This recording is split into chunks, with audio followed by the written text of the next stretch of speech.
দেখবো আমাকে কে আটকায় 6 তারিখে।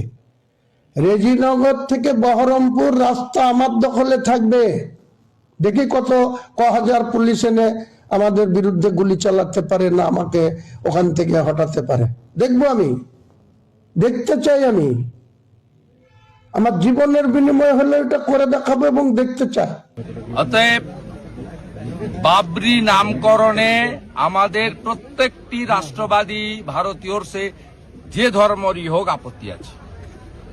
এই নামকরণকে কেউ সমর্থন করে না, এরা আগুন নিয়ে খেলছে। এবং আমি আপনাকে আগাম পূর্বাভাস দিচ্ছি, পশ্চিমবাংলায় হিন্দুদেরকে বোকা বানানোর জন্য লোক দেখানো সাসপেন্ড হয়েছে।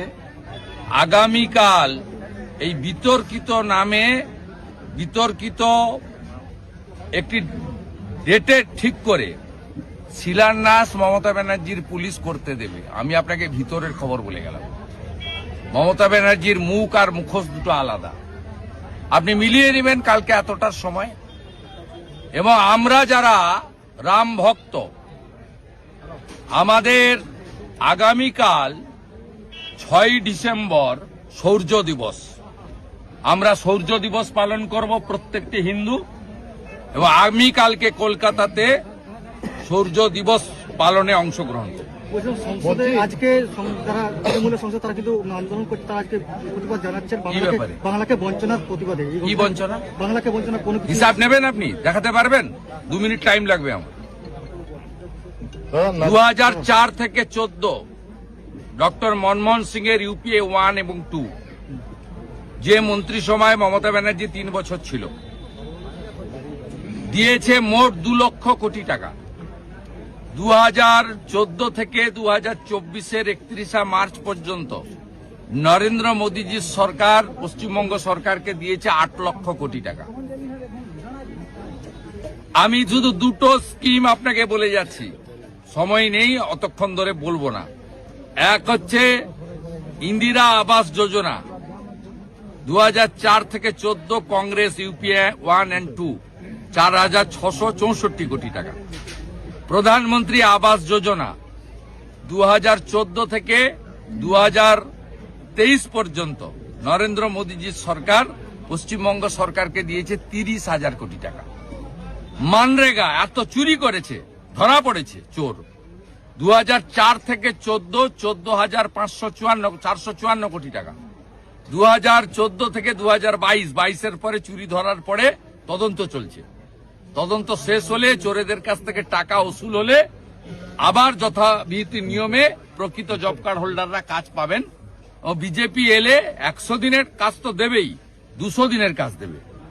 আমরা মোদীজির সরকার দিয়েছে পশ্চিমবঙ্গ সরকারকে 54,000 কোটি টাকা মানরেগা।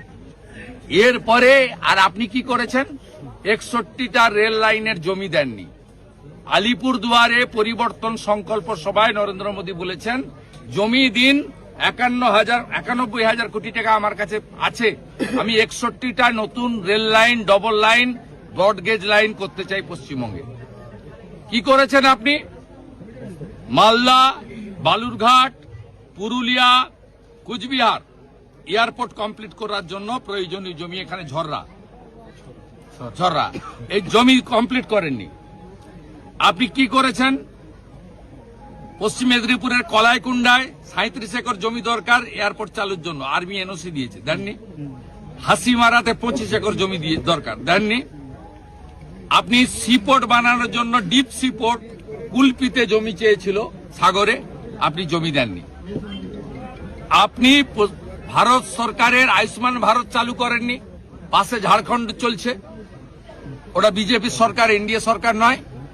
আয়ুষ্মান ভারত চালু করতে দেননি। আপনি ওবিসি এবং এসসিরা যারা হাতের কাজ করে, কামার কুমার, লোহার, কুম্ভকার, স্বর্ণকার, মালাকার, যারা হাতের কাজ করে, এখানে পুরুলিয়াতে অনেক শালপাতার কাজ করে, কেন্দু গাছের পাতা থেকে কাজ হয়, বেতের কাজ হয়, অনেক অনেক হাতের কুটির শিল্প করে। বিশ্বকর্মা যোজনা গোটা ভারতবর্ষে চালু হয়েছে, 8 লক্ষ পিটিশন পড়ে আছে ডিএম এর কাছে, আপনি চালু করতে দেননি কেন? উত্তরগুলো আপনাদের দিতে হবে, উত্তর দিতে হবে। উজালা 3 কেন চালু করতে দেননি?